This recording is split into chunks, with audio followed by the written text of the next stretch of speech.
What is going on, people? Welcome to another edition of the Footy Fantasy Podcast. Really, the last podcast we will have on the World Cup for the next 4 years. And we have on the panel two Liverpool fans over here. Even though we're not talking about club football, it still kind of irks me when I have to talk to Liverpool fans. Like, feels like I've been sent into the lion's den. You love us, Lou. It's too late to hate you guys right now. But DJ Kabiesi from West Coast, welcome. Thank you, sir. Thank you for joining us. And as usual, Ola, the most level-headed Liverpool fan.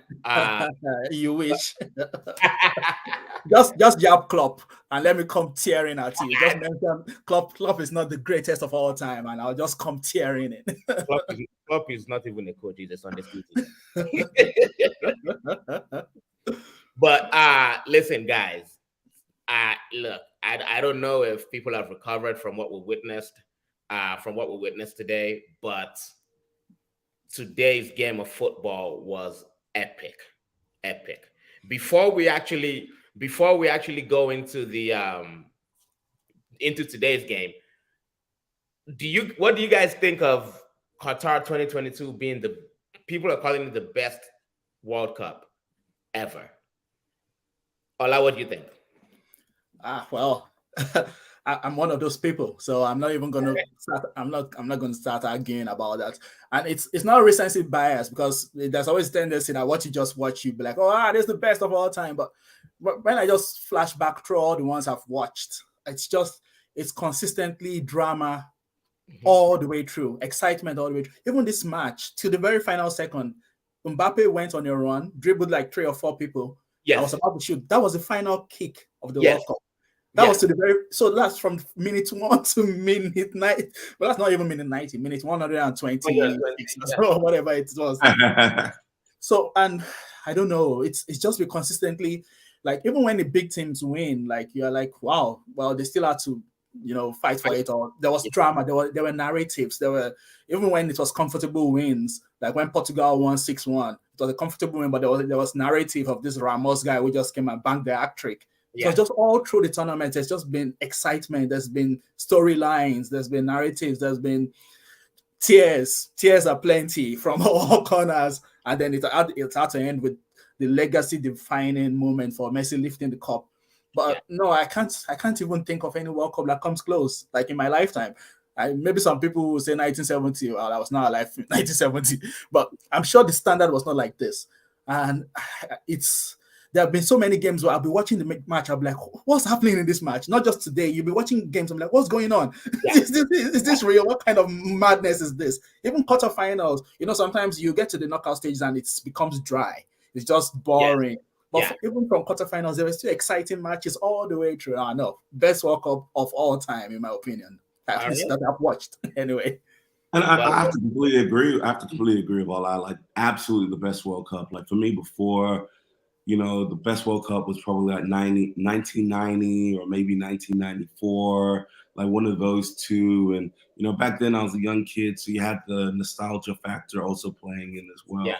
But this World Cup had the talent, it had the skill, it had the nostalgia moments, it had the drama. I thought the refereeing was really good as well. So there wasn't anything really, really crazy, like, as we've seen in certain World Cups. Yeah. I think world parity is as great as it's ever been. I think Africa showed up. I think Asia showed up, as well as South America and Europe, of course. And so it just made for a great World Cup. And, the capstone with Messi wearing being adorned in the I don't know the robe. I don't know what the name of the robe is. Yeah. And then the fireworks. It was just amazing, fantastic. Give it to Qatar every year. Yeah, absolutely. I don't know what's in the air, what's in the water in Qatar. This World Cup, at least, I mean, in my existence, this is the best we've seen.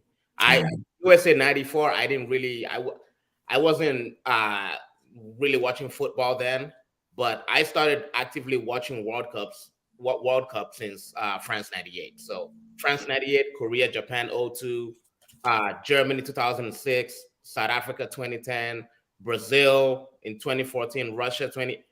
I've watched all those World Cups, and this is the best in terms of in terms of upsets, in terms of drama, in terms of even the quality of the underdogs.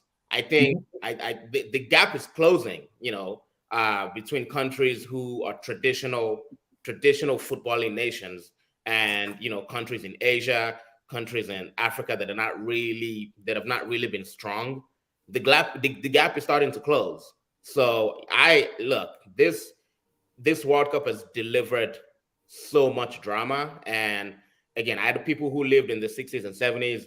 I don't know what they'll have to say about this, but in our lifetime, bruh, this is the best. We already have some noisemakers in the comments. This man right here. Hey, this guy will not let us rest today. And look at the LinkedIn profile pic. I don't have anything against Messi winning the World Cup. The only problem I had with Messi winning the World Cup is this man right here.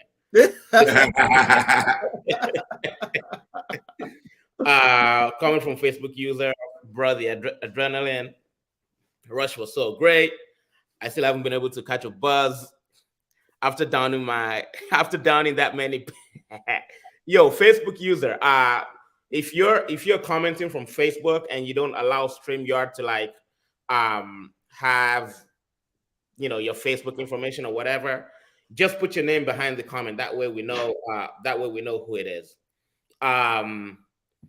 Next comment, Regalia. Words don't do the final and the tournament justice. This has been insane. Kolomwani is the donkey of the final. Let's not go there yet. Exactly. We have time for that. Let's welcome Chukid, Daily Mank. What's going on, bro? Welcome. Thank you for joining us.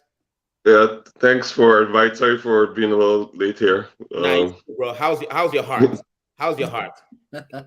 My heart is okay. I think football always looks for equilibrium. I think equilibrium has been reached today. Yeah. It feels a little scripted, but it's whatever. No one can complain about the results, really. Yeah. Well, before you jumped on, we're talking about whether this World Cup is the best World Cup you've seen. What do you think? I think in terms of the amount of unmitigated chaos, and the storylines, the narratives that were already in motion even before the World Cup. Like, let's just leave the World Cup logistical, the fact that it's Qatar.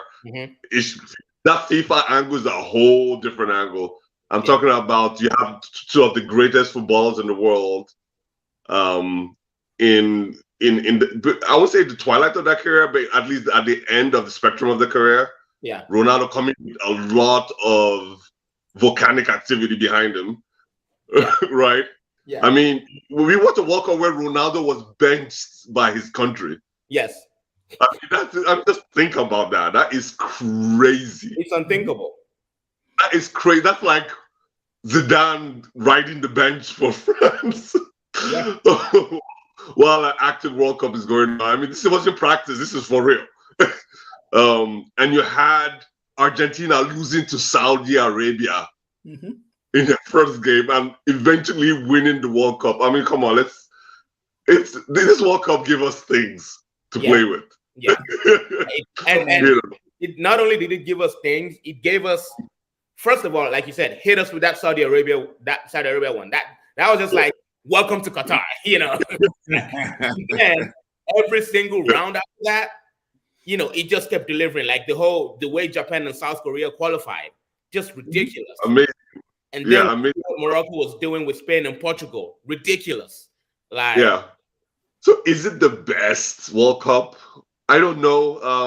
I think when the era of ultra social media, so accessibility is like really wide. Like, how many people watched the World Cup live like 30, 40, 50 years ago?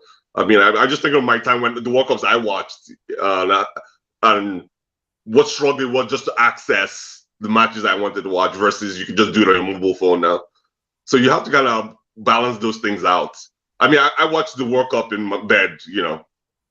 It was 7 a.m. over here. I streamed it versus having to trek 2 neighborhoods just to find a working house. I know what you're saying. You know, so I mean that's hard to. As far as narratives, I think it is a Cinderella story, Messi story. So I think it is unique in that sense. I don't think it's the greatest World Cup. I think it's the most Hollywood World Cup I've seen. Put it that way. I don't know if it's the best. I think it's the most Hollywood based on media, the media circles behind it, and having a conclusive end to capping Messi as probably one of the greatest footballers I ever kicked the round ball. So can I add a comment to that? Like I think in my head, right, when I think of like 30 years ago, in my head, like subconsciously, I always think, oh, it's a long time ago, sometime in the 60s and blah, blah, blah. But the World Cup 30 years ago was the 94 World Cup. Yeah. You know, like very accessible. Very. That was a good World Cup. And it's not, I mean, you have to, when you assess it, we have to think about geographical opportunities and challenges versus where people live, where it's readily available. 94 was a wonderful World Cup. In fact, 94 is one of my fondest. Like I look at 94 as a staple World Cup for me, right? And I remember I watched someone like Nigeria played well. You know, Nigeria is the company, the country I've normally supported, World Cup, all things being equal.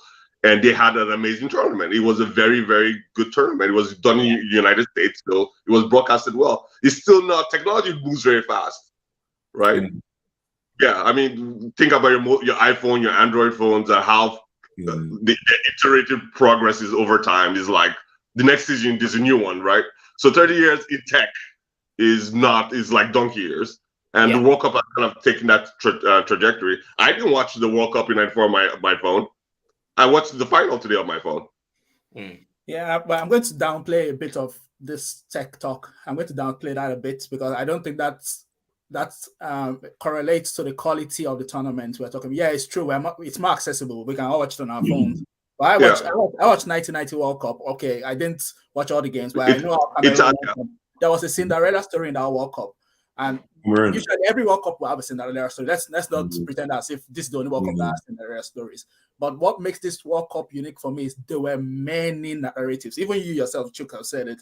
The storylines were plenty, the narratives were plenty, and there was not just one Cinderella story, there were just multiple Cinderella stories, and then the final just capped it up. The difference for me for 1990 was when it got to the knockout stages, it became dull. Even when you read through many articles, they'll tell you 1990 was one of the worst World Cups quality-wise. I mean, because it was just dry, it was defensive football, and it was apt because it was held in Italy, Italian 90. So there was a lot of defensive football going on. USA 94 for me, I agree with you. That's one of my fun. I think that was my favorite World Cup till this World Cup. And that's maybe because I got properly into football then, as in I was watching all the games. I knew what was happening. USA 94, the final ruined it for me because final was terrible. Brazil, Italy, 0-0, hardly any shots on goal. The final was awful. So that's the black stain USA 94 had. Why this World Cup beats USA 94 for me is this final today. If this final had not taken place today, I would have said, okay, maybe this is still on par with USA 94 because USA 94 had Cinderella stories, had narratives, storylines too. But this World Cup had a bit more, and then the final just stopped. The final just wounded me. I was still recovering like 10 minutes ago. I was like, what did I just watch?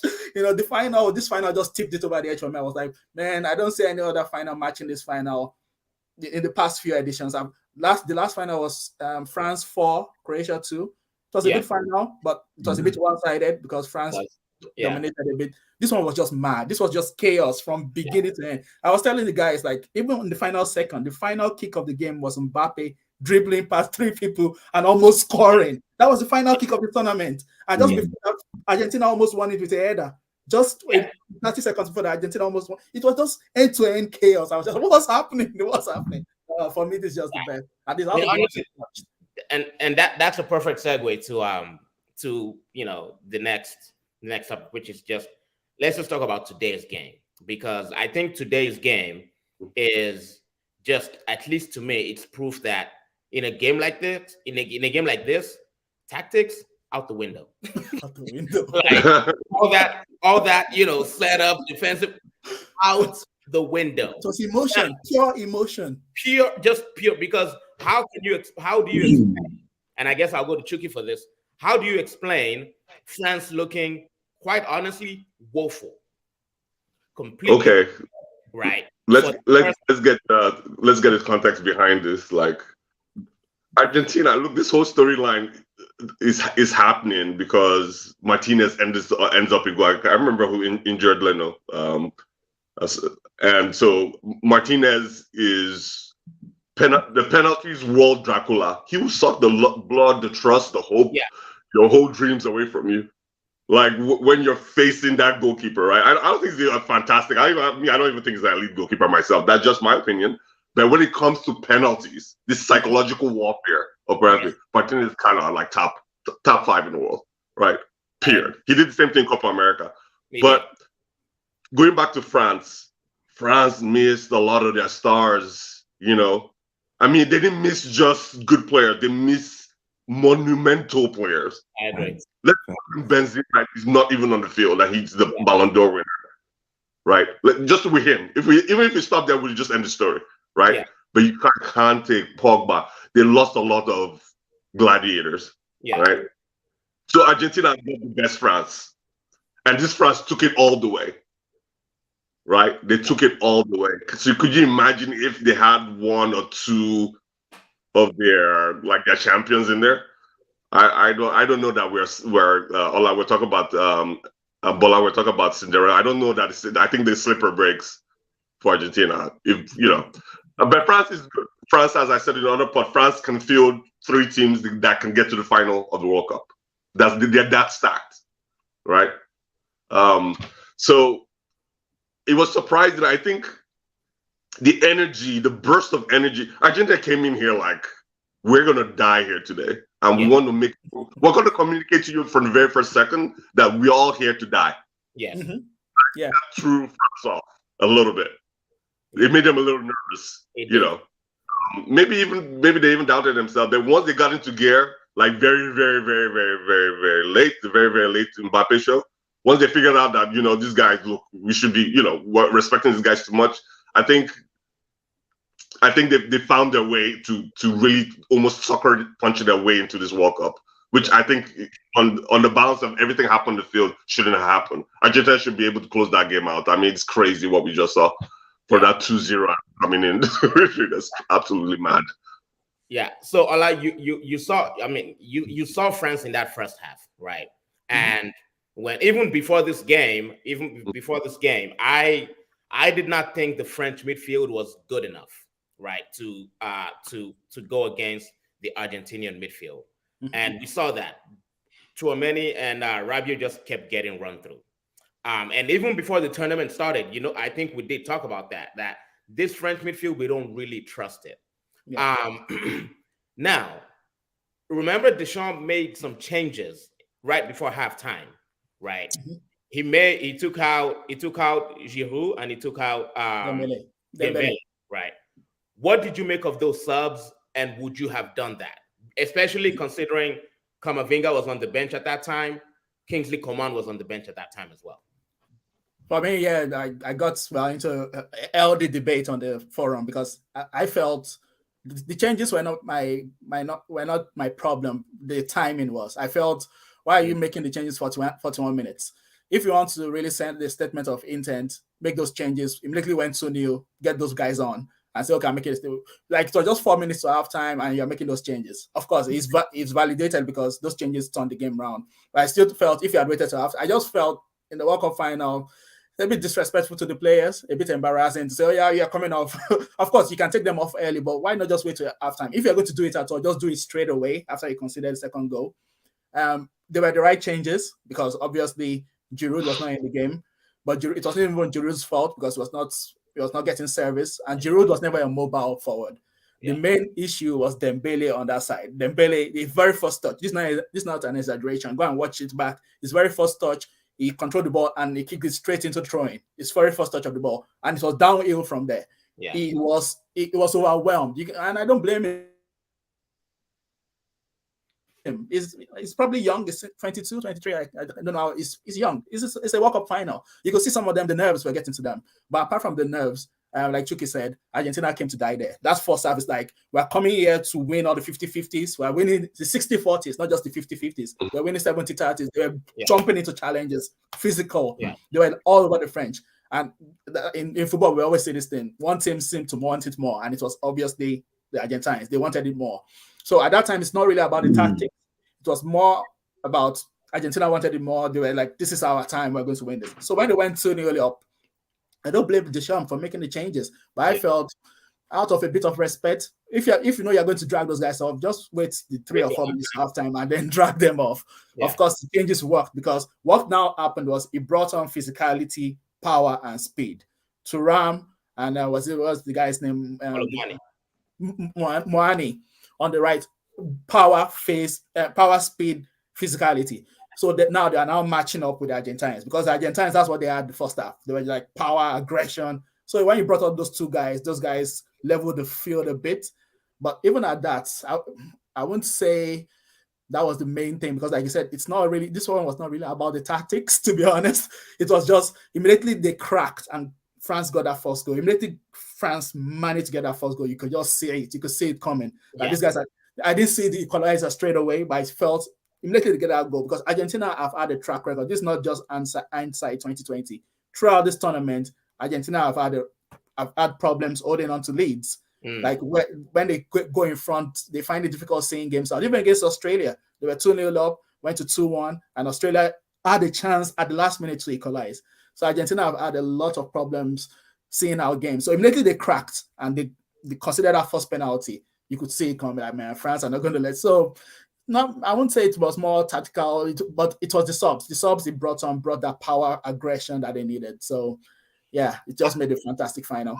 I kind of differ a little bit on that, and I think I guess can address it. I personally thought that Adrien Rabiot should have come off, right, and Camavinga should have taken his place, because there were no penetrating runs originating from France's midfield, and to bring on Camavinga and then put him at left back, leave Rabiot in the midfield. It kind of looked a little. I mean, look, at the end of the day, like finals are not most. It's about who wants it more. But I just felt like Camavinga would have carried the ball better than Rabiot could ever have. What do you think? I understand the Jola, but the thing is, Theo Hernandez has been, even the French people have been saying it. That guy is like, in Nigerian terms, shot one. Theo Hernandez is a defensive liability. He has been throughout the tournament. He wouldn't have been in this tournament if his brother hadn't gotten the ACL injury in the first match. So yeah, it was obvious that they needed a bit more defensive stability. And Camavinga had played left back against Tunisia. That Deschamps had tried this out. It's not like he just woke up and said, "Look, I'm going to put Camavinga at left back." I understand what you mean. Like that midfield was a problem, but I think defensively they had more problems because Hernandez was a liability. The guy at right back, Koundé, is not a natural right back either. Yeah. So, and they've had issues with, I think Varane was sick before the match. I think Kano too was sick before the match. So I understood maybe him stabilizing that left side first. Stabilize that first. And let Rabiot play himself out. Because Rabiot, I don't think he has a big engine. I agree with you. I don't think Rabiot had a great game. But they stabilized that left side first. So I understand why he did that, because Camavinga, at least he has that aggression. He has a bit of defensive sense because Theo Hernandez doesn't. Yeah. What happened to Argentina? Like, because honestly, 2-0 at halftime, you should be closing the game out. Mm-hmm. Go ahead. I think I sent a message to some friends during the match, and to be honest, I actually give Deschamps a lot of kudos. I thought that his tactics were, I think it was a tactical change. And to be fair, the substitution took place around the 40-minute mark. Mm-hmm. And Argentina scored 36, 37 minutes. So I think it was more of a natural transition. And I think it was very, very intentional. And I questioned it because Giroud had been, one of my favorite players of the World Cup thus far. But I think he needed to bring more pace, because when you look at the Argentina center backs is who is it? Otamendi and Romero. who and Romero. Like those are get addable, and he needed something to change the dynamic of the play. And so, I give a lot of kudos to Deschamps.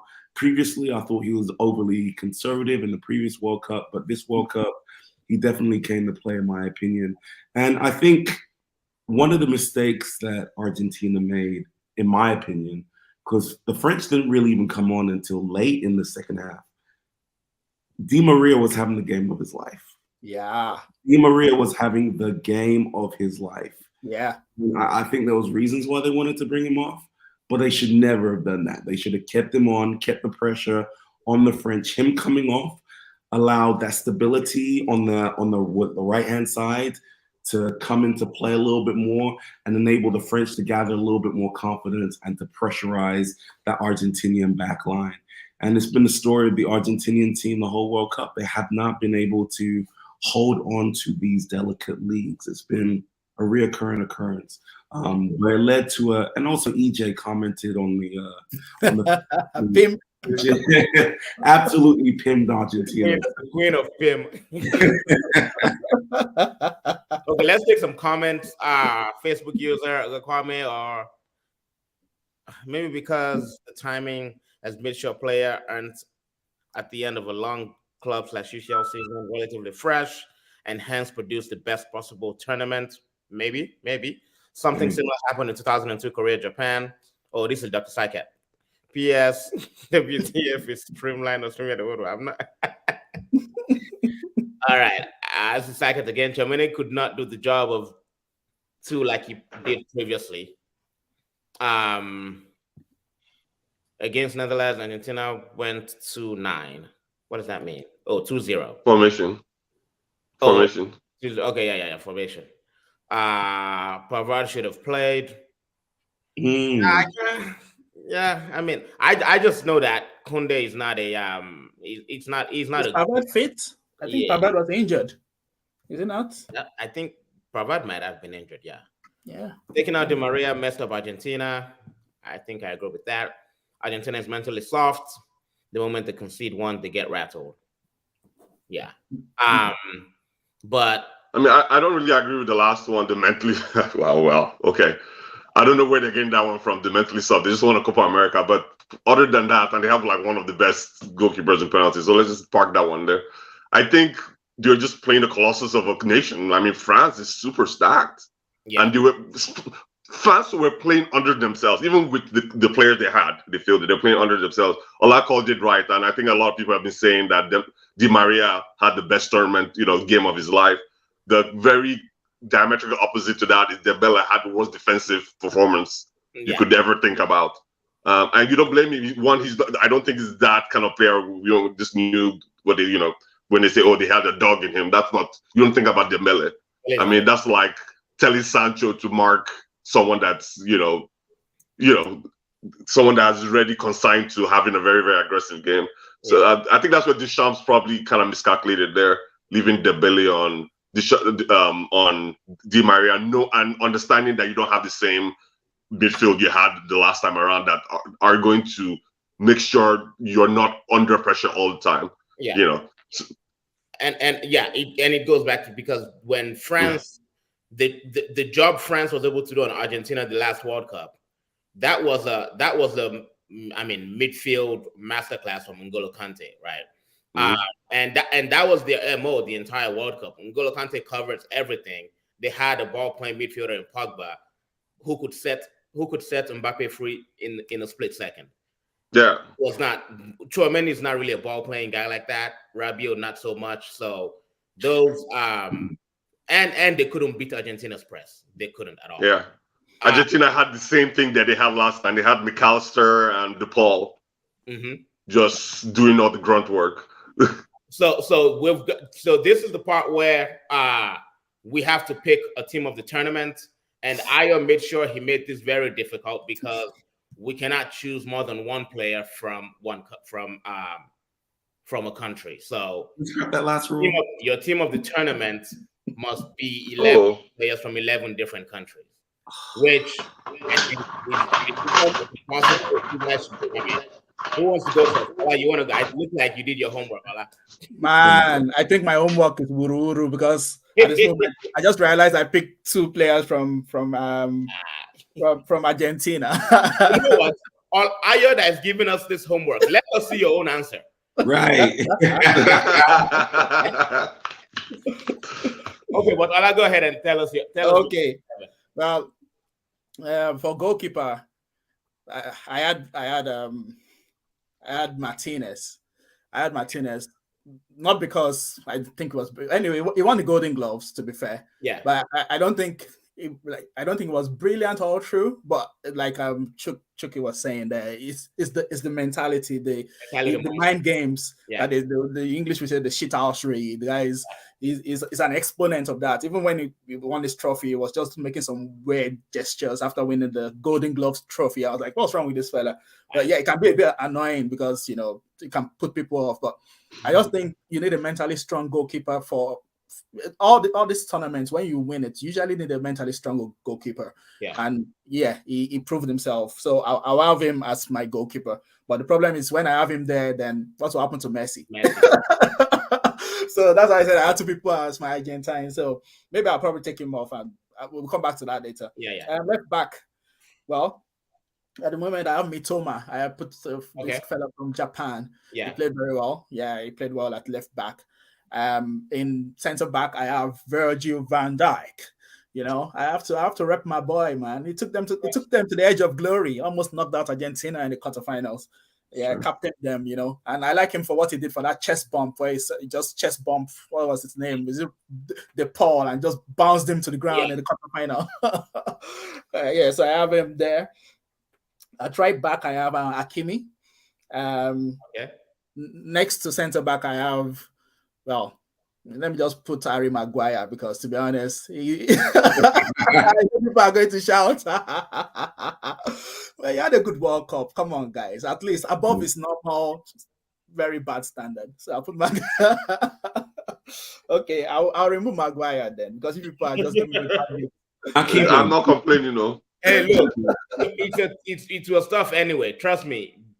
I almost put Maguire there too because I'm like, what other centre back can I put? But go ahead. For England, that's the funny thing. He plays well for England. Even this World Cup, I can't remember any major error except the ball bounced off him when Giroud scored against them. That's the only. That's not even an error. It was just unfortunate. His score average is always over like 7.1. He had a good World Cup. He had a good World Cup. So it's not even. This is not just trolling. I actually had him down. I had Maguire down. So Maguire, Van Dijk, Mitoma, Hakimi at back. Musiala. I had Musiala in my midfield. Okay. I really enjoyed this World Cup. That boy is coming up. It's a pity Germany were decided to be unfortunate and got eliminated. So Musiala, I have Musiala there. Okay. Amrabat. I have Amrabat. Sorry, that's my second Moroccan, but what can I do? Amrabat has to be there. They're up front. I have from France, Mbappe, Messi. From Argentina, Richarlison. I don't like him. But man, he had a good World Cup. I don't like him at all, but I can't say. I think it was Brazil's most effective forward. Man like Richard Alisson. Yeah, man like Richard Alisson with the pigeon dance, So yeah, so that's my 11. I know there are a few surprises in there, with Maguire, but yeah, I did feel I had a good World Cup. Okay, Bola, you want to go next? Can Chucky go first? Okay. No, let Bola go, Joe. let me go then. Since you go. Okay. So again, all mine are from like different countries, so don't be shocked. Okay. So you did the homework well. You did your homework well. In goal, I had Alisson. Ooh. I think he had a decent World Cup. Brazil had the least number of goals conceded up until. No, I think overall, I think they had the least number of goals conceded. Left back, I had Anthony Robinson from the United States. He had a bad game against Netherlands. I think two Dutch goals came from his side, but I just like him. I just like the way he goes forward, and he does well at Fulham as well. Center backs, my center backs are Virgil van Dijk and Manuel Akanji from Manchester City. Right back, Right back, I had Matty Cash. I would have had Hakimi, but I had to put Amrabat in midfield. Yeah, Amrabat, balled out of control this World Cup. Just man, I didn't even know he was, he had that kind of press resistance in him. Then my remaining two midfielders are Bellingham and Luka Modric. And in front of them, I have Mbappe, Gonzalo Ramos, and Leo Messi. not bad. Matty Cash is a good shout, actually. Matty Cash had a good World Cup, actually. Very good. Yeah. Okay. All right. Chucky, you ready? Okay. Let me see. I'll try. I might not get a complete 11, but and this is really, really hard. It is. So It is hard. Yeah. Let me start with the people that I know have to be there. Messi has to be there. Yes.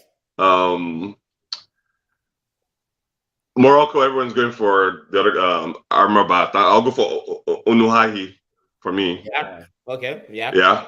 Yeah. So Messi, then to complete the trio in midfield. This one is hard, but I'll go for Casemiro.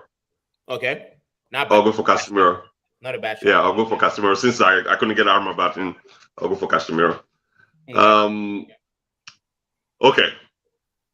On the left, I'll go for Mbappe. Surprise, surprise. Right? On the right, I'll go for, I'll say Saka. Okay. I want to go Saka, even though I think he petered out at the end there. Yeah. All right, so that's 1, 2, 3, 4, 5. I'll go for both Varane and Maguire. Okay. Since I can't get Licha in because I already have Messi. Yeah. All right. And by the way, Varane started in this. Maybe everything's different from who knows, whatever. We'll see. Anyway. For goalkeeper, I really want to go with the Moroccan goalkeeper, but I already have Onuahi in. And I forget the Croatia goalkeeper's name. Livakovic? Yeah. Yeah, him. Yeah. I think they're third place team. I think I should have somebody in their team in there. I would like to go to Modric, but I decided to go for Messi. Yeah. Who's missing? I can't do the left backs because I guess I could go for, I don't know. Yeah, that's hard. It is hard. Like no one stood out. I'm just forcing someone in there now. Nathan Ake. Did Ake play left back for the Dutch? No, I think Nah. Yeah. They had a three at the back. They had during. No, I think Daley Blind played left back for them. Oh yes. He played left wing. Yeah. Left wing back. He didn't do great. I think he did great 2 games, and the other game they actually dragged him off from there. I like Blind. He's a complete player. Yeah. I think I'll stop there. I think it's too difficult to. I think I'll be forcing people in that I don't necessarily like. Difficult. Okay, well, go ahead. All right, so you guys are already going to force me to pick players I don't like. And for regular, Van Dijk, okay, so I didn't read the assignment correctly. My bad. So I'm going to start in a weird way. I'm going to go backwards and fill in as we go. So Messi, Mbappe, Richarlison. I'm sorry. I cannot stand Richarlison, so but I have to put in Richarlison. I'm gonna go to defense, and I'm gonna put in Hakimi, Van Dijk, Akanji, and I need to hold off on left back for a second. I have to hold off on left back for a second. And because I really thought that Amrabat was actually on the team of the tournament, but because of this assignment, and it's a little bit easier to pick better midfielders, I'm picking Modric, Fernandes from Portugal, and Jude Bellingham. Fernandes? Huh? Bruno Fernandes? Bruno. Okay. And then Bellingham for the English representative. and I had to go down the line quite a bit, and I landed on Poland Szczesny in goal. Okay. Yeah, I'm just missing the left back. Actually had a decent tournament too. Yeah, I have to think a little bit deeper about left back with all these other countries gone, but yeah. Okay, all right, yeah. No, Szczesny is a good shot. I think he saved a couple penalties as well. Yeah, saved from Messi. Yeah. Yeah. Okay, now let's talk about Golden Ball, best player of the tournament. I mean, this is this is open and shut case. It's an open and shut case. But I guess the nuance here is, and I was watching the final with my brother, and I was saying that this is not the best I've seen Messi play. Yeah, I've seen Messi have better performances in other World Cups, right?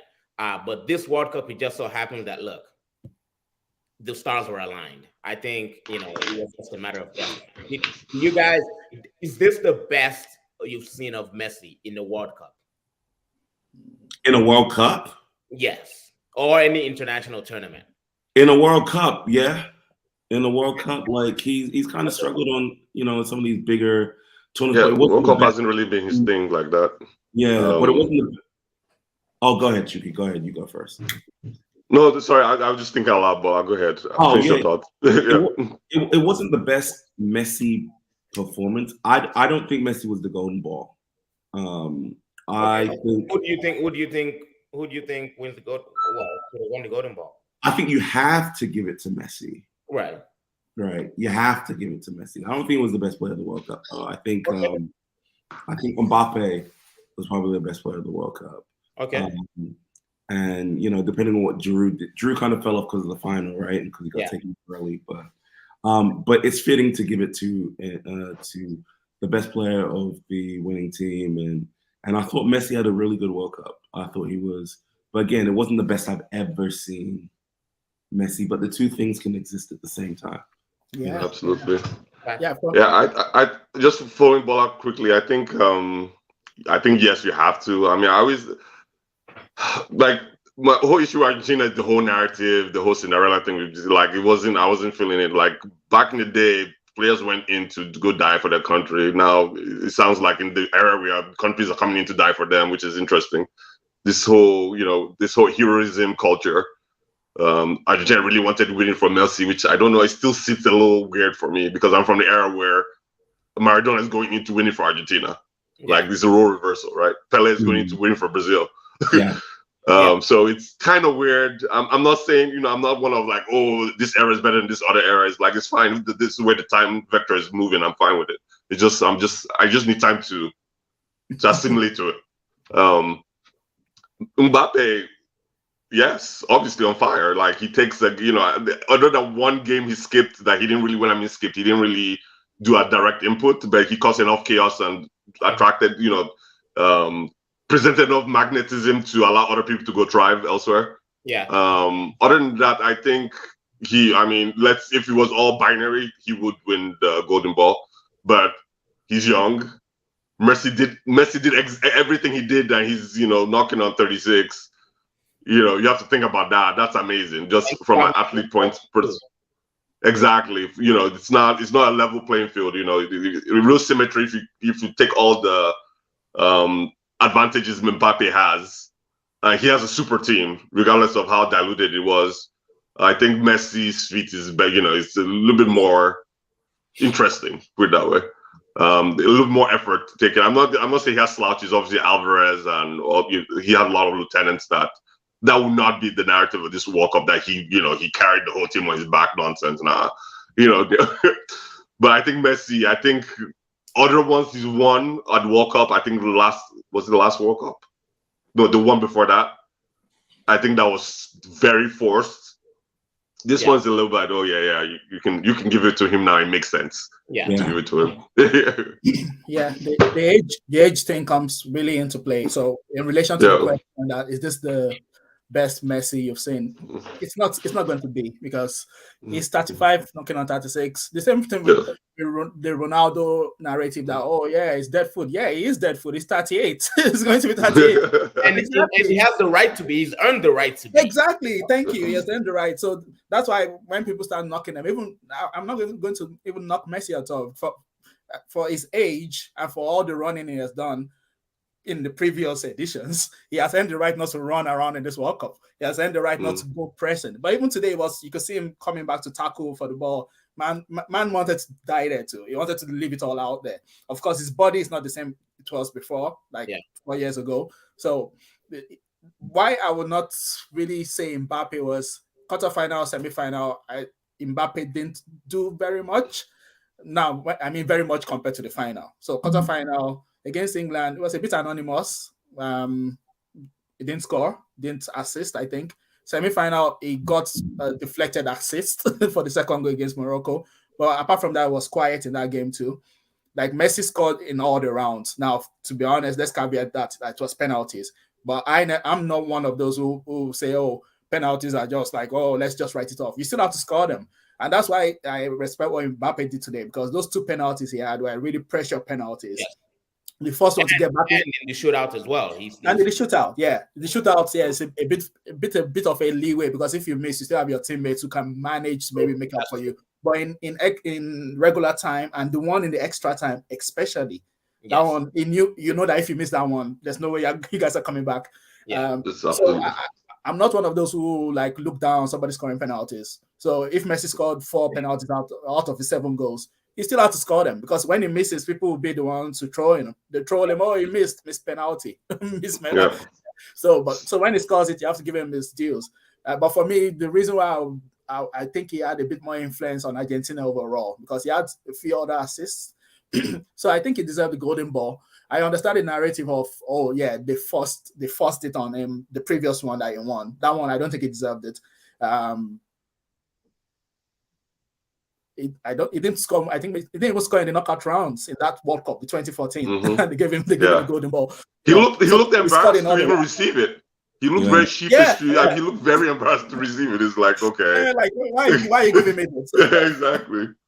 So, but this one, it's more palatable. It's more palatable. Like, okay, I can see why they give it to him. He probably was not the best player in the whole tournament. Even in the Argentine team, I don't think he was the best player in the Argentine team. McAllister, for me, McAllister was the GOAT in that team, this World Cup, man. Yeah, he's playing at Brighton.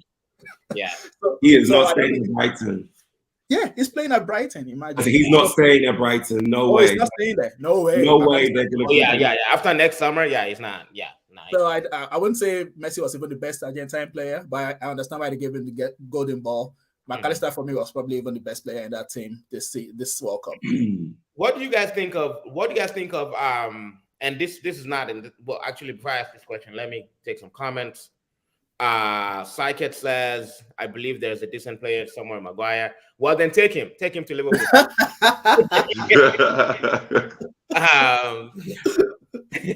Okay, Chesney, Hakimi, Guardiola. I was gonna pick Guardiola, but then I already picked Modric. But that's solid. Maguire. That's a shit. Oh, I can't say shit on here, Karen. I was like, that's the nonsense rule. Anthony Robinson, Casemiro, De Jong, Bruno. Okay, that's a good midfield actually. Messi, Mbappe, Abubakar. Oh yeah. Okay. Yeah. Okay, I can see that. Who's Anthony? Because Abubakar, huh? Who's Anthony? Abubakar is Cameroon. Yes. Anthony Robinson, the left back from United States. He plays at Fulham. Oh. I wrote him down here. Robinson. Yeah. Yeah. But he did have one really bad game. So he had that game against the Netherlands. Bad. It was a bad game. Abubakar, I can. That's actually a good shout, especially since Abubakar started on the bench for all the games for Cameroon. I think they preferred to promoting, and I actually think it was the one that ended up being a better striker for them this tournament. But let's talk about Julian Alvarez, right? This is a boy who, and I call him a boy because he really is a boy, who look, I'm not gonna pretend I know about this guy while he was did he come from River Plate or wherever? I'm not sure. Yeah, River Plate. I didn't know him. I didn't know about him. I knew about him when he, went to Manchester City, and I started watching him a little more. This guy, in my opinion, Julian Alvarez walks into any other Premier League team, and including Liverpool, including like maybe except Manchester City, of course, because of the Haaland situation over there. What would you like to see? Should he be going to a team that, where he can start? Bala, what you think? I mean, I know he's new at Manchester City, but if Haaland remains for another 3-4 years, surely Alvarez is not sitting on the bench for 4 years. Look, when I saw how Alvarez is playing, I was like, man, like the rich just keep getting richer.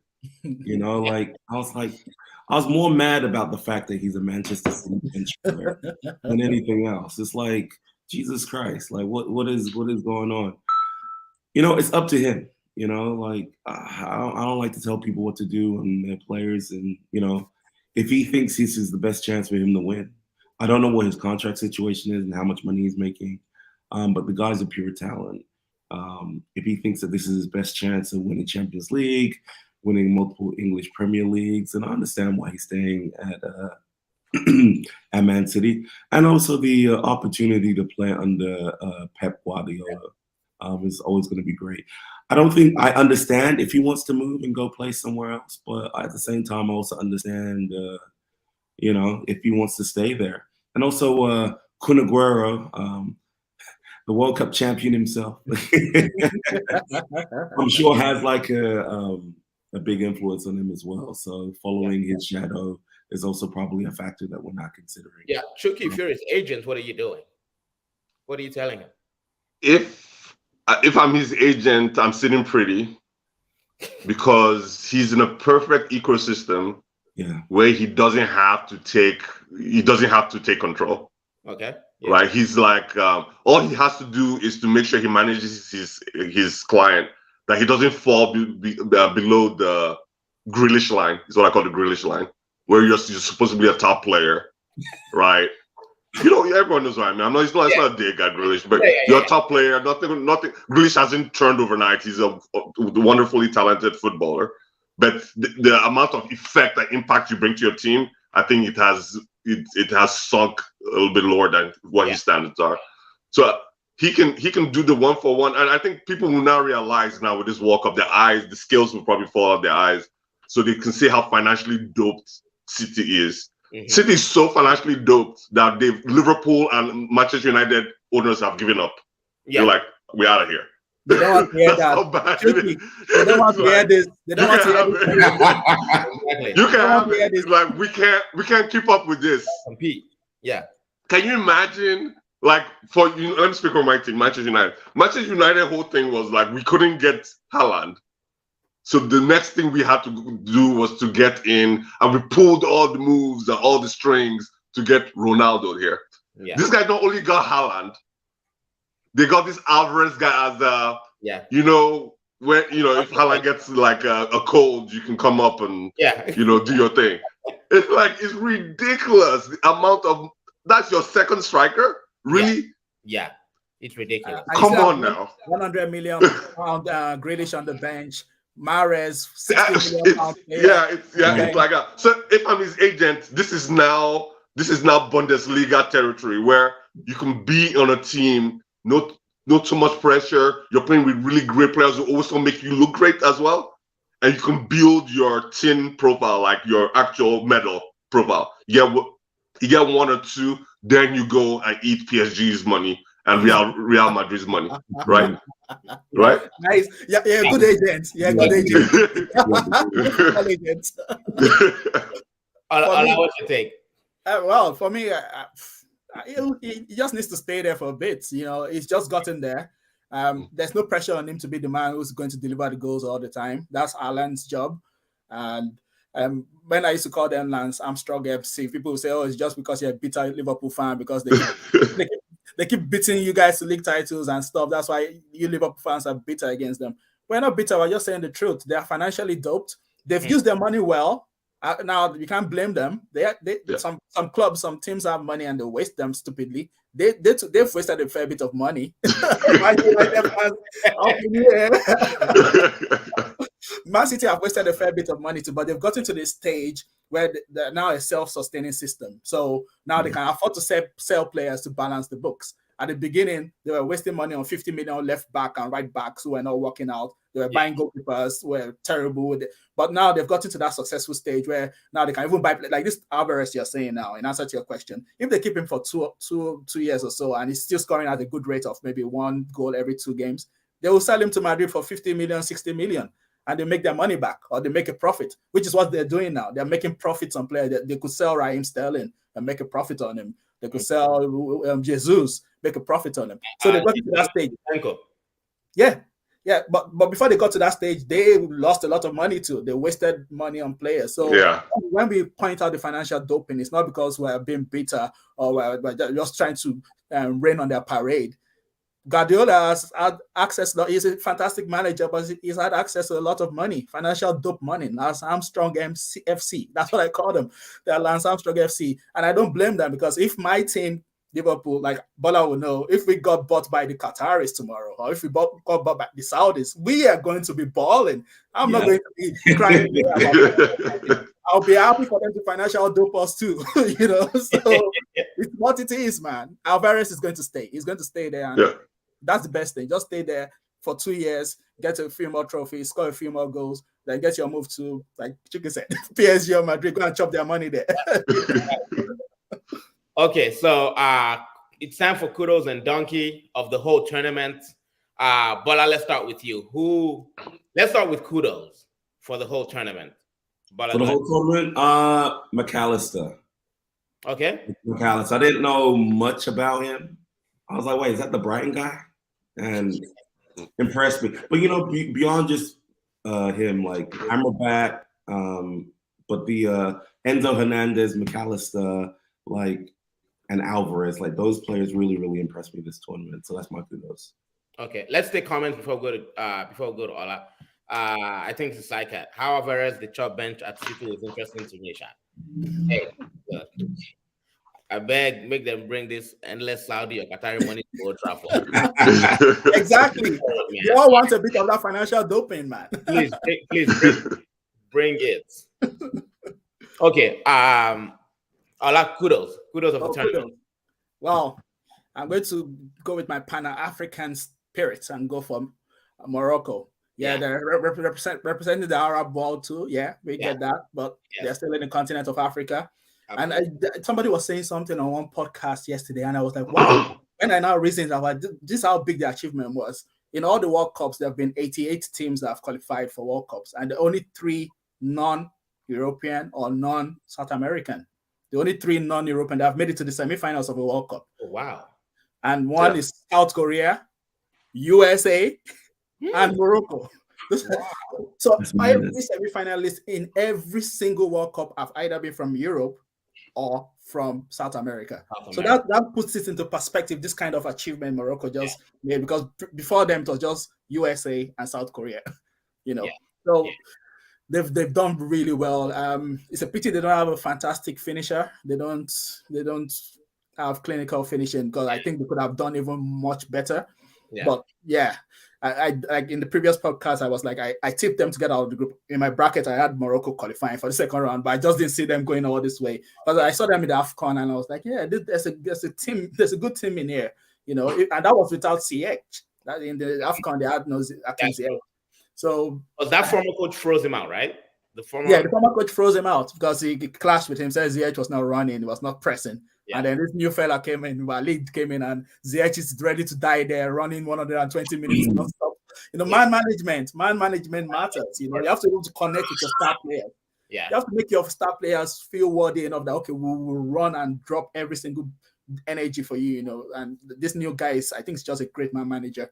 And I know they lost the 4th place match, but that for me, that was irrelevant. They got to the semifinals. We have an African semifinalist. Long may it continue. Kudos to Morocco. Yeah, tricky. For me, I mean, it doesn't matter what axis we pick. It doesn't matter if we pick the team, coach or player, just any kudos. For me, let me go deep. Like, I've mentioned his name in my my 7 because I didn't quite make it to 11. Onuhai. Yeah. Yeah. My guy, like, I don't know, wherever you are in the world, just kind of pat yourself on the back, man. Yeah. Like, I'm sure, no kidding, because everyone like to do that, the tacticals or whatever. I'm sure 90% of people have to Wikipedia you, my dude. Facts. Like, Facts. I mean, like, the maturity, the coldness. Oh my goodness, that guy, I was watching him, I was like, who is this guy over here? I mean, talk about press resistance with the silkiness. Yes. With the silkiness. Yeah. Oh my goodness. And you're playing wearing like the Uber Eats League? Come on now. Yeah. You talk about what agent gonna do. His agent is like rubbing his or her hand like this, like I mean, they're playing Diamonds Are Forever in the background. I mean, this guy is like, he is something else. So to me, he's the kudos. I don't know, whatever work he put in before coming to this level, because you don't know people's backstory. Well done. Well done. Yeah. I mean, yeah. I have to go for, I mean, it's hard to overlook Morocco. The way, and it's not, what I'm so proud of them about is that even when they lost, they gave it everything. That semifinal game against France, they gave France some problems. Yeah, a lot. They hit the post with an overhead kick. Overhead kick. Exactly. Yeah. Croatia in that, the third place match, they gave Croatia a lot of problems too. So they never took any L laying down. They never did. They came out top of their group. Nobody, I dare anybody to show me their bracket with Morocco topping the group. Nah. I had them second, and that was it. The date and timestamp. Like, because what this coach Walid, like, who knew Coach Walid before this World Cup? Not one person, right? And their organization, and they are actually ballers. They can play football. Yeah, that's listen. Like Ola said, if they just had a striker that could finish the dinner, right? They could have made it to that final. But no, well done to Morocco. They're my. Go ahead, Chucky. You gonna say something, Chucky? No, there's a point you made that just resonated with me, like almost like a piano key. Like, the way people conversate about low block football will change because of Morocco. Exactly. Take it from me. Yeah. Absolutely. Okay. Well, we already have a donkey.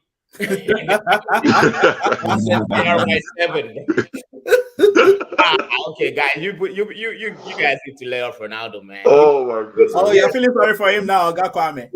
No, I'm not really. I just feel bad. Those tears, like kind of touch my heart a little bit, just because. Some people said those tears were fake. Did you see that people were saying that? Some people were saying the tears were fake. I was arguing with the they said, "Oh, he's doing it for the cameras." I was like, "Come on, guys, come on! You can't hate this guy this much. We know Ronaldo's this much. Ronaldo's an emotional. I don't think those tears were fake. No, yeah, there are people actually who really believe he was faking it for the cameras. Wow. Yeah, that's why they hate him so much. Well, you know what? If they're fake, then well done to him. Not only is he a footballer, he's an actor too. The Oscar goes to Ronaldo. Okay, donkey of the tournament. Let's go. Ola, you start. Well, I'm going to say Infantino. I wouldn't have said Infantino until today. Now this, like before, touched on Bola ourselves. Even before this tournament, there's been narratives. There's been negative commentary all the way through. I felt some of it was over the top. Some of it was related to people's beef with FIFA. I understand that FIFA is corrupt, but we can't just say FIFA is bad for the sport. They've done a lot of good for the sport. That I always try to strike the balance. They've done a lot of good, especially for smaller nations, smaller in quotes, rising up. And that's why this World Cup was quite good too, because those smaller nations gave it a good go, So I've always felt the criticism of FIFA was a bit over the top. They're corrupt, yes. They need reforms. This Infantino guy, what he did today with that World Cup presentation just pissed me off, Just give the World Cup to Messi already. We're just still in the limelight for like 5 minutes. You're still talking in his ear. Oh yeah, Messi, you have to go to that place. You have to go. Oh yeah, I was like, just this why people view stuff like this negatively. Like you're just trying to take some of the shine. You want to be the limelight. Your job is just hand over the trophy. Let this man go and celebrate with his teammates. Let him just go. What's all this over dramatic nonsense that you are now doing? So for me, I wouldn't have put him as my donkey of the tournament because, like I said, I think FIFA overall do more good than harm. They do some harm, but I think they're good for the game. Yes, of course, money, when money is involved, when billions of euros and pounds are involved, there's always going to be people who are sticking their fingers where they shouldn't stick their fingers. It's natural, it's human nature. That's not excusing the corruption, but I just felt personality-wise, I felt it didn't need to do all of that, what he did today when he was presenting the trophy. It was a bit of, look at me, I'm in charge. I'm the one giving you this trophy. Just let him have his trophy and let him go and celebrate. What's all this nonsense? So yeah, it really pissed me off. I think I'll give him kudos of, I'll give him donkey of the tournament just for that, because I can't think of anybody else now, to be honest. All right, Chicky. For me, Germany. You gotta be. Like look at what you're for people at Nigerian people are people from the continent, right? This is where your parents say, look at what your mates are doing. Your mates. Right? Like look at where you are, look at what your mates are doing. Like, come on now. You're supposed to, Allah was talking about the historical, because World Cup Powers is a very small club. And Germany is a staple member of that club. Yeah. Okay, then rewind forward, you think about the coach they have. Then you think about the resources they have today. I mean, if you put Kimmich in the France team, Argentina doesn't have a shout, right? Sure. It's like you have like really support, or even what's his name? Goretzka, or whatever his name is. Right? Is it Goretzka? Am I saying the name wrong? Goretzka. Yeah. Goodingham. I mean, come on. I mean, these are all Goodingham's not. I mean, anyway, you can see the limitation of Goodingham when you go to a German team and you're not surrounded by city people that would like overly work for you and kind of cover your weaknesses and stuff like that. So you think about Germany and like, okay, you have to be a quarterfinal team at least in this era. Yeah. You have to be. I mean, and there's another country you can call that starts with B. I'll let someone have it if they want it. But yeah, but Germany had enough things in their soup to make it to the quarterfinal. They didn't even sniff it. Yeah. They didn't even sniff it. This is the second time. This is the second time. In a row. Yeah. Red flag. They've not made it out of the groups. Exactly. Red flag. That's not cool at all. Yeah. Let me take this comment real quick. Before I go to Bola. FIFA is corrupt, but which huge organization isn't? That's facts. So thank you, Sergio, for that comment. There you go, Goretzka. Yeah. Bola, what's your take? Oh, this was easy for me. Mr. Waistcoat himself, Gareth. You went there. Hey, I'm not even. It wasn't me. You can't. This guy has me sounding like I'm Odnaya from the group, man. How you take off Saka? Really? And Jordan Henderson, waste man. I'm sorry. Waste man. I'm not with that at all. Like I don't quite understand it. I get it. I think it's entertaining myself, but I don't get it, man. This Southgate has done something I think he's the most successful modern English manager. I mean, you guys give him some credit. He's not bold. But he's not bold like the Champs are. He's not bold at all. I get that. Can I respond to that? Go ahead. Yeah, go ahead. It's a very low bar. It's a very low bar. Well, I mean, there's Capello in there, though. I mean, come on now. I mean, it's not like they're all turds or something like that. There's Capello in this it doesn't conversation. They didn't give him a chance. They didn't give Capello a chance. Exactly. They didn't give Big Sam a chance. Ryan Taylor, they didn't give Sam Allardyce. He has 100% win record for England. Come on now. That's a very small sample size.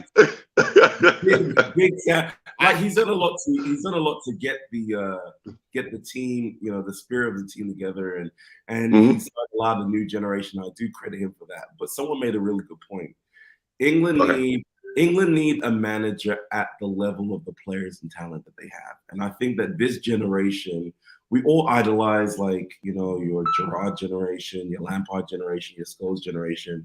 But this generation, to me, talent-wise, is better. And they need someone, who can manage that talent and get the best out of them. So, Southgate. Yeah, and they have been a bit unlucky. Don't you? Would you agree there's been a bit of bad luck? No. How many times are you going to be unlucky, bro? No. World Cup final. I'm sorry, the Euros. It lost on penalty. This one, Germany's on the line for you. Is it the fault Harry Kane kicked the penalty to the plane? No, I hear that. But Euros, they played at home every single time. Okay, so it wasn't Euros. It was London. It was London 2000 and whatever year that was. The hurricane thing. Look, I hear that. Players can they can choke under pressure, which is fine. They play better than France in that match. The point is, still, England still did not even create enough against a dead French team. Come on! They play better than France. They play better than France against a weaker French side, player for player, 11 for 11, bench for bench. Right? England was stronger, but they're not even my donkey. I'm just gonna double down on Germany, Chucky, because Germany. When we talk about the staple, like when you talk about World Cup staple, Brazil, Argentina, France, Italy, Spain, Germany, like these countries, you expect to see them in the quarterfinal. And for the second time in a row, Germany has, they've shot the bed. Really, they've just stunk the whole place up. And I remember we had a podcast where Dyer was talking about Julian Nagelsmann and how Julian Nagelsmann is a dead coach and he didn't finish his internship, bro. Hansi Flick did not even go to school, bro. Hansi Flick dropped out of daycare of coach. That's what he did. This man left Bayern Munich and was supposed to be the savior for the German. Oh my God! Man could not even get out of the. Allow it. I'm sorry. My goodness. Bola, to Kwame's point, you're talking about coaches at the same level. Flick is at the same, maybe even higher than his team. So that's not a guaranteed pathway to success. And on top of that, I think everybody on this panel kind of agreed that the World Cup is not like a tactical thing, right? World Cup is. World Cup is very tactical, but it's not. It's a different form of tactics than, like, say, in the Premier League. My thing is, year after year, people like to criticize the players. Oh, this player didn't do this. I thought the players, and again, it's not even like I'm like a big England guy. Like, I'm always like Nigeria first, right? But, like, the players did what they were supposed to do. And if you have Harry Kane didn't do what he was supposed to do. Huh? Harry Kane didn't do anything like what he was supposed to do. People miss penalties all the time. No, it's not penalties. Harry Kane is a striker in a traditional striker's sense. The guy you talk, Bola, who should have got Giroud is a striker in a traditional striker's sense. Compare and contrast what both of them, their impact to their teams. I understand that. And Kane could have been pulled off, but Kane did what Kane does on that level. My thing is, when you look at the way how these players play on a regular, and you see the slow, gradual build up, not taking advantage of your the advantages that you have being a Premier League player. Like, we weren't playing that. It was overly pragmatic. And that's why I have a problem with Gareth Southgate. You weren't even taking advantage. The players were clearly doing what Southgate told them to do. And that's why I didn't like it. I don't think anyone in the world would debate or argue with you there. Southgate's main weakness is that he's just not bold enough. He's not pragmatic. Yeah. There was no need for Henderson, Declan Rice. There was no reason for that. I'm not bashing Henderson at all. For the Liverpool fans here, but he could have. When we talk about boldness, what's the problem with having Dec, Bellingham, and Phil Foden? You know, there was really no problem with that. So, and when we talk about over pragmatism, that's really that's really what They made changes. They put Mason Mount, who won the penalty in that game. Mason Mount should have never smelled that. Never smelled the field. What? Like, He's an attacking midfielder. No. You have Foden there. You have Foden there for a reason. Foden. He took forever to bring Foden on in the first place. And then even beyond, like, you know, what players you have, who you're going to click, who you're going to select, like, you just wasn't taking advantage of, like, the natural talents that the team have. You know, you have players on the bench you could have. I changed my mind about the kudos of the tournament because I actually do agree with Morocco. I didn't know I can pick a team like that, but I was very, very impressed with Morocco. But the whole narrative behind Morocco was, what's going to happen to this team when they actually got a goal down? And what happened when they went a goal down against France? They showed me something. They showed me heart. They showed me skill. They had France on the ropes. Yes. You know what I mean? And so that's bravery right there. Yeah. What is not bravery is, I'm not dissing Manchester United, having Harry Maguire gradually walk the ball up. And then when you're down, like, come on, like, it's a World Cup. It's make or break. You make it. And that's not even knocking Harry Maguire. That's what he was told to do, you know. So, and well, I'm just happy that England did not get out of the competition because of a black player missing a penalty. So, you know, because we know what would have happened on the internet. But in any case, we have reached the end of the podcast. Thank you guys for joining. Listen, it has been a wonderful month of football. I'm not gonna lie to you guys. When this World Cup started, I was not looking forward to it, just because, you know, it was gonna disrupt the season and all that. But look, well done, Qatar. And I hope you guys enjoyed it as much as I did. Yeah. Bola, DJ KBSC, as always, thank you for showing up. Ola, I know it's kind of pretty late over there where you are, but thank you for showing up as well. No problem. Back to regular scheduling. Manchester. We can hate each other from now on. Exactly. Now I can hate you guys. Lachuti, Daily Man, thank you for joining us, bro. And if you guys, pleasure. Yeah, you guys, you can follow us on social media. We're on Facebook, Twitter, we're on Instagram as well. Check out all our videos on our YouTube channel, and we are out. Peace, guys.